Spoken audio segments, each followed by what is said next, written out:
And welcome to the video lecture for Unit 5, Module 11.7. In this one, we're going to discuss metabolic rates. As always, here are your learning objectives, so be sure to reference these when studying for both your lecture quiz and the unit exam. Let's go ahead and get started. A person's daily energy expenditures vary widely with activity. For example, a person leading a sedentary life may have minimal energy demands, but a single hour of swimming can significantly increase daily energy use. If your daily energy intake exceeds your total energy demands, you store the excess energy, primarily as triglycerides and adipose tissue. If your daily energy expenditures exceed your intake, the result is a net reduction in your body's energy reserves and a corresponding loss in weight. In this section, first we'll consider aspects of energy intake and expenditure. Then we'll turn to the topic of thermoregulation. When chemical bonds are broken, energy is released. Inside cells, a significant amount of energy may be used to synthesize ATP, but too much of it is lost to the environment as heat. The process of calorimetry measures the total amount of energy released when the bonds of organic molecules are broken. The unit of measurement is the calorie, defined as the amount of energy required to raise the temperature of 1 gram of water by 1 degree Celsius. 1 gram of water is not a very practical measure when you're interested in the metabolic processes that keep a 70 kilogram human alive. So we'll use the kilocalorie, or calorie with a capital C, also known as the large calorie instead. 1 calorie is the amount of energy needed to raise the temperature of 1 kilogram of water by 1 degree Celsius. Calorie counting guides list the caloric value of foods in calories, not in calories with a small c. So be sure to note that important difference when you're looking at nutritional factors. The capitalization of the C is important because it distinguishes a factor of 1,000. In cells, organic molecules are oxidized to carbon dioxide and water. Oxidation also takes place when something burns, and in this process can be experimentally controlled. A known amount of food is placed in a chamber called a calorimeter, which is filled with oxygen and surrounded by a known volume of water. Once the food is inside, the chamber is sealed and the contents are electrically ignited. When the material has completely oxidized and only ash remains in the chamber, the number of calories released can be determined by comparing the water temperature before and after the test. The energy potential of food is usually expressed in calories per gram. For future note, throughout this module, we'll be using calories with a capital C unless otherwise noted. The catabolism of lipids releases a considerable amount of energy, roughly about 9.46 calories per gram. The catabolism of carbohydrates or protein is not as productive because many of the carbon and hydrogen atoms are already bound to oxygen. Their average yields are comparable, 4.18 calories per gram for carbohydrates and 4.32 calories per gram for proteins. Most foods are mixtures of fats, proteins, and carbohydrates, so the calculated values listed in a calorie counter vary. Clinicians can examine your metabolic state and determine how many calories you're utilizing. The result can be expressed as calories per hour, calories per day, or calories per unit of body weight per day. What is actually measured is the sum of all the very anabolic and catabolic processes taking place in your body, your metabolic rate at the time. The metabolic rate changes according to the activity underway. For instance, measurements taken while a person is sprinting are quite different from those taken while a person is sleeping. An attempt to reduce the variations in studies of energetics and metabolisms, physiologists and clinicians standardized the testing conditions so as to determine the basal metabolic rate, or the BMR. Ideally, the BMR is the minimum resting energy expenditure of an awake, alert person. A direct method of determining the BMR involves monitoring respiratory activity. In resting individuals, energy use is proportional to oxygen consumption. If we assume that average amounts of carbohydrates, lipids, and proteins are being catabolized, 4.825 calories are expended per liter of oxygen consumed. The average individual has a BMR of 70 calories per hour, or about 1,680 calories per day. Although the test conditions are standardized, many uncontrollable factors can influence the BMR. These factors include age, gender, physical condition, body weight, and genetic differences. Rather than measuring the actual metabolic rate, clinicians usually monitor the concentration of thyroid hormones. Clinicians take this approach because the BMR is technically difficult to measure and because circulating thyroid hormone levels have a profound effect on the BMR. The results are then compared with normal values to obtain an index of metabolic activity. One such test, the T4 assay, measures the amount of thyroxine in the blood. Obesity is defined as a body weight of more than 20% above the ideal weight for a given individual.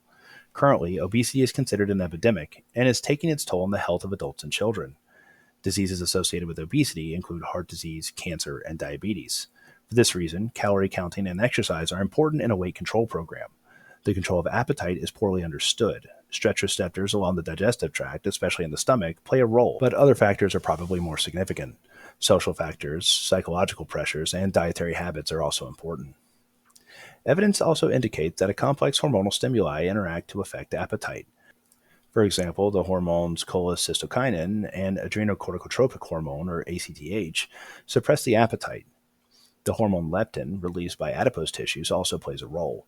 During the absorptive state, adipose tissues release leptin into the bloodstream as they synthesize triglycerides. When leptin binds to CNS neurons that function in emotion and the control of appetite, the result is a sense of satiation and the suppression of appetite.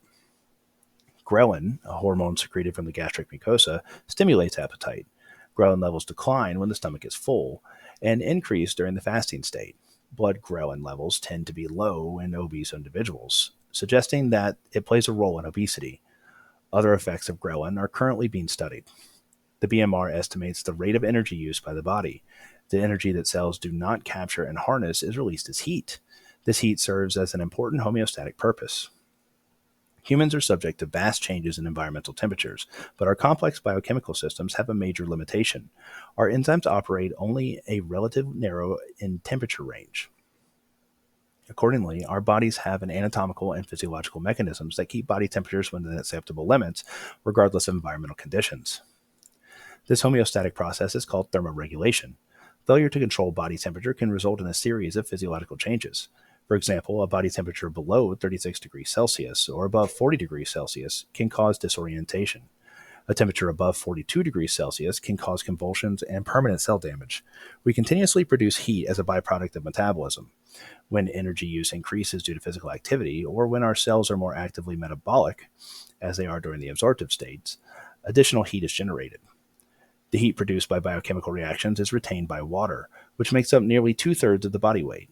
Water is an excellent conductor of heat, so the heat produced in one region of the body is rapidly distributed by diffusion, as well as throughout the bloodstream. If body temperature is to remain constant, that heat must be lost to the environment at the same rate it's generated. When environmental conditions rise above or fall below ideal, the body must control the gains or losses to maintain homeostasis. Heat exchange within the environment involves four basic processes: 1. Radiation, 2. Convection, 3. Evaporation, and 4. Conduction. Objects warmer than the environment lose heat as radiation. When you feel the heat from the sun, you're experiencing radiant heat. Your body loses heat the same way, but in proportionately smaller amounts. More than 50% of the heat that you lose indoors is lost to radiation. The exact amount varies with both body temperature and skin temperature. Convection is heat lost to the cooler air that moves across the surface of your body. As your body loses heat to the air next to your skin, that warm air rises, moving away from the surface of the skin. Cooler air replaces it, and this air in turn becomes warmed. This pattern then repeats. Convection accounts for roughly 15% of the body's heat loss indoors, but is insignificant as a mechanism of heat gain. When water evaporates, it changes from a liquid to a vapor. Evaporation absorbs energy, about 0.58 calories per gram of water evaporated, and cools the surface where evaporation occurs. The rate of evaporation at your skin is highly variable. Each hour, 20 to 25 milliliters of water crosses epithelia and evaporates from the alveolar surfaces of the skin. This insensible water loss remains relatively constant. At rest, it accounts for roughly 20% of your body's average indoor heat loss. The sweat glands responsible for sensible perspiration have tremendous scope of activity, ranging from virtually inactive to secretory rates of 2 to 4 liters per hour. Conduction is the direct heat transfer of energy through physical contact.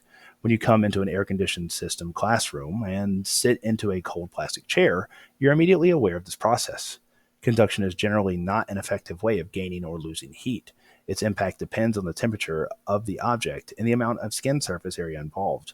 When you're lying on cool sand in the shade, conductive losses can be considerable. When you're standing on the same sand, conductive losses are negligible. Heat loss and heat gain involve the activities of many systems. Those activities are coordinated by the heat loss center and heat gain center, respectively, in the preoptic area of the anterior hypothalamus. These centers modify the activities of other hypothalamic nuclei.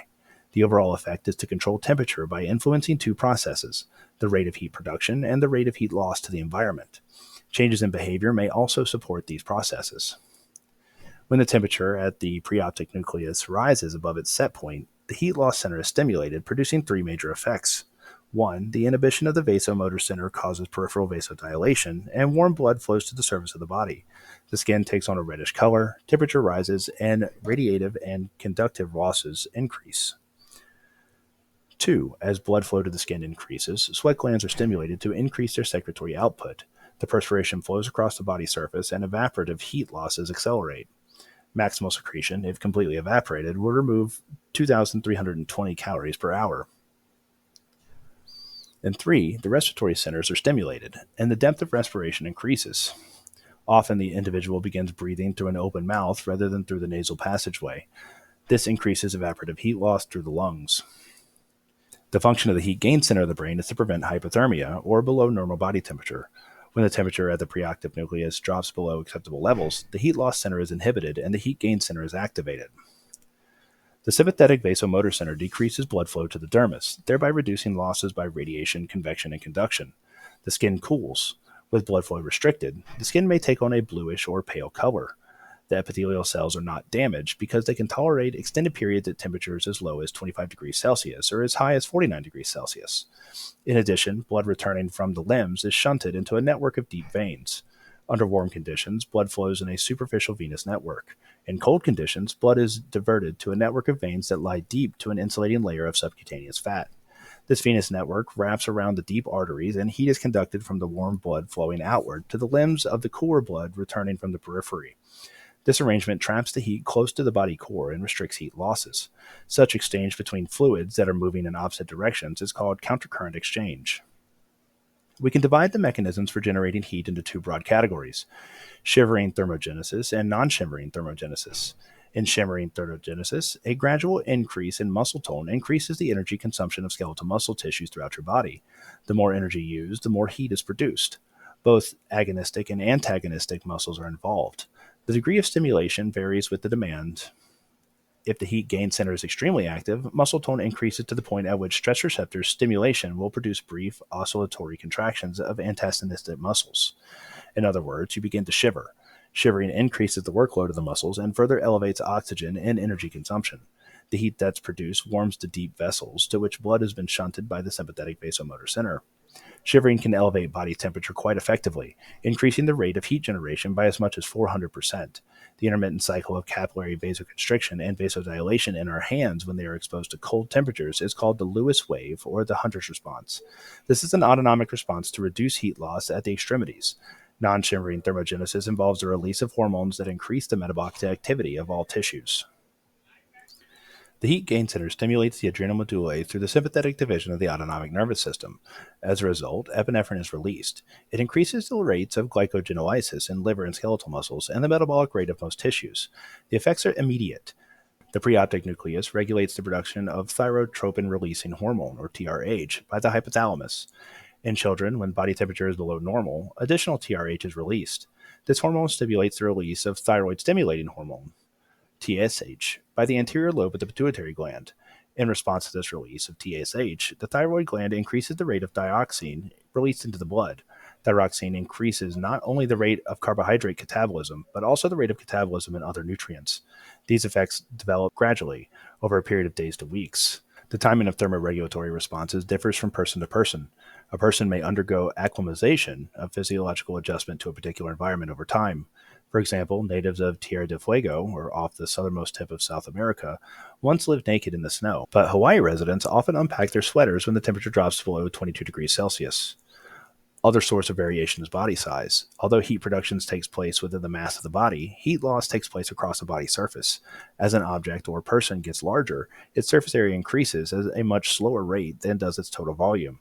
This relationship affects thermoregulation because heat generated by the volume, that is, by internal tissues, is lost at the body surface. For this reason, small individuals lose heat more readily than do large individuals. During embryonic development, the mother's body is at normal body temperature. At birth, the infant's temperature regulating mechanisms are not fully functional. Infants also lose heat quickly as a result of their smaller size. Consequently, newborns must be dried promptly and kept bundled up. Those that are born prematurely need a thermally regulated incubator. Infants' body temperatures are also less stable than that of adults. Infants cannot shiver, but they have a different mechanism for raising body temperature rapidly. In infants, the adipose tissue between the shoulder blades, around the neck, and possibly elsewhere in the upper body is histologically and functionally different from most of the adipose tissue in adults. The tissue is highly vascularized, and individual adipocytes contain numerous mitochondria.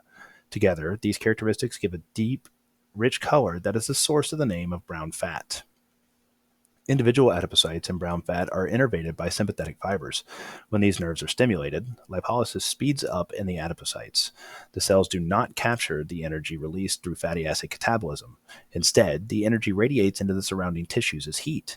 This heat quickly warms the blood passing through the surrounding network of vessels, and it is then distributed throughout the body.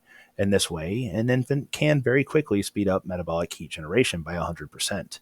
In contrast, non-shivering thermogenesis in an adult raises heat production by only 10 to 15% after a period of weeks.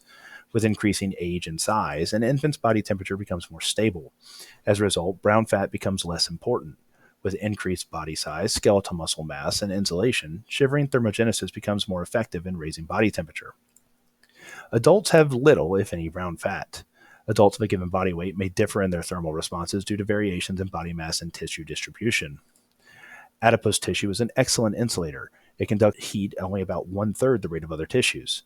As a result, people with a more substantial layer of subcutaneous fat may not begin to shiver until long after their thinner companions.